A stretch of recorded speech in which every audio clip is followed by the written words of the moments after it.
اے لطیفہ عرض کیا ہے حضرت سیدنا عمرو بزاز رحمت اللہ تعالی علیہ فرماتے ہیں ایک بار جمعۃ المبارک کے روز میں حضور غوث اعظم علیہ رحمت اللہ الاکرم کے ساتھ جامع مسجد کی طرف جا رہا تھا. میرے دل میں خیال آیا کہ حیرت ہے، جب بھی میں مرشد کے ساتھ جمعہ کو مسجد کی طرف آتا ہوں تو سلام و مصافحہ کرنے والوں کی بھیڑ بھاڑ کے سبب گزرنا مشکل ہو جاتا ہے، مگر آج کوئی نظر تک اٹھا کر نہیں دیکھتا. میرے دل میں اس خیال کا آنا تھا کہ حضور غوث اعظم علیہ رحمت اللہ الاکرم میری طرف دیکھ کر مسکرائے اور بس.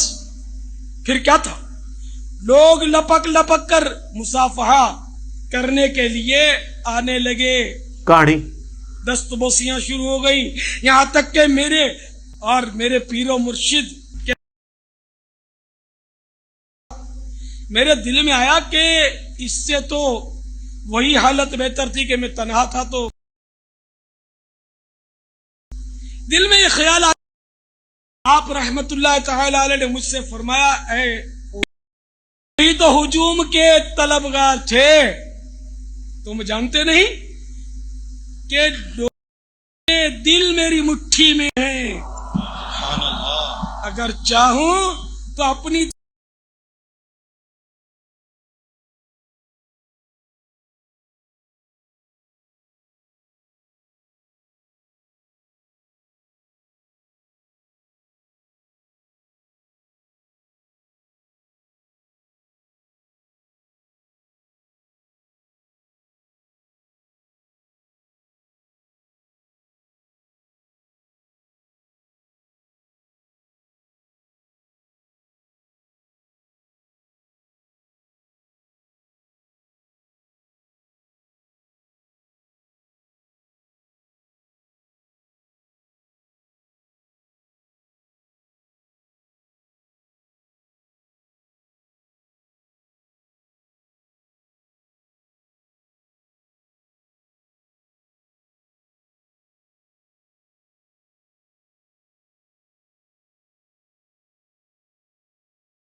کہ کوئی نہیں دل سکتا، صرف نبی کو وحی کی تائید حاصل ہوتی ہے.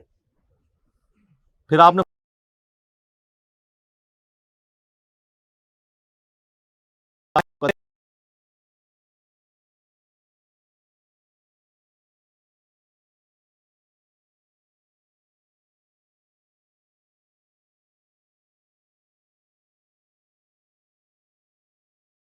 ہوتا کم از کم میرا یہ گناہ تو دھل جاتا.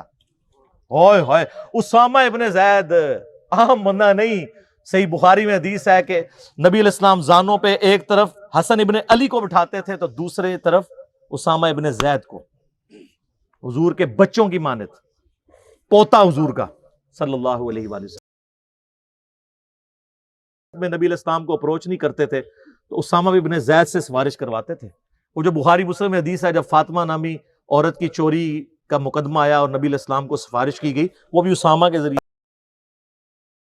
نہیں کیا. آپ نے فرمایا تم لوگ مجھے سفارشیں کرواتے ہو، اللہ کی قسم تم سے اگلے لوگ اس لیے تباہ و برباد ہوئے، ان کے اشرافیہ کے لیے الگ قانون ہوتے تھے اور عام لوگوں کے لیے الگ. اللہ کی قسم اگر میری بیٹی فاطمہ بھی چوری کرتی میں اس کے بھی ہاتھ کٹوا دیتا. مجھے اپروچ کرتے ہو تم. یہ ہے اسامہ ابن زید. اور اب ذرا مجھے بتائیں جو کہتے ہیں جی بزرگ دلوں کے حال جان لیتے ہیں. تم جانتے نہیں کہ لوگوں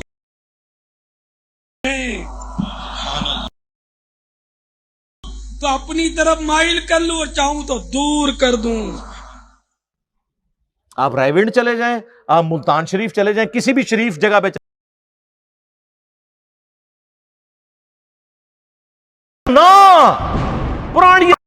پرانے فرقے، پرانے بزرگ 1000 سالہ برسیاں، جو جتنا پرانا ہے ادھی ہو چکی ہے.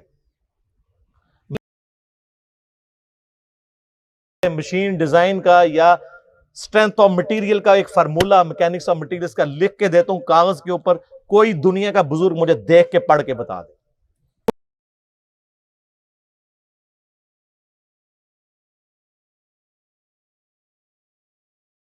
نبی علیہ السلام کو کئی مواقع کے اوپر آپ کو پتا ہے کافروں نے سوال کیے ہیں، نبی علیہ السلام کو نہیں پتا تھا، اللہ نے صورتیں نازل کر کے جواب سکھا دیے.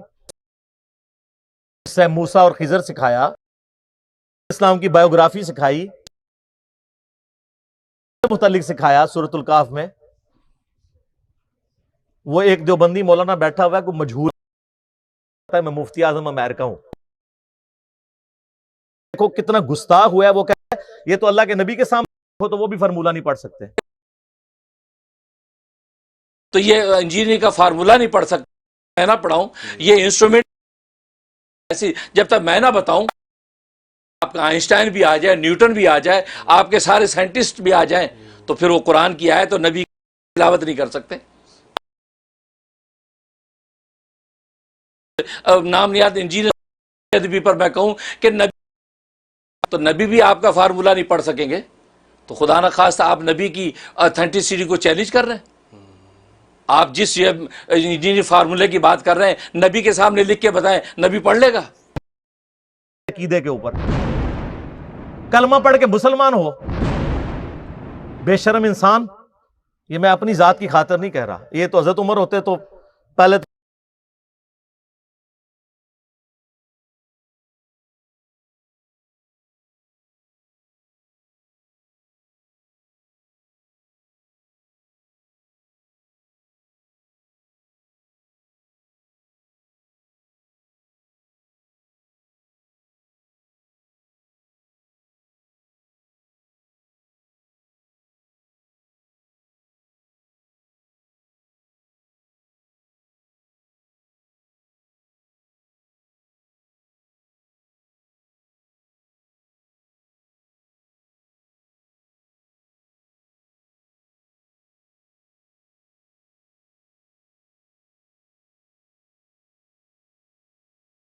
اللہ کو تو آتی ہے نا انجینئرنگ، پڑھ کے بتاؤ.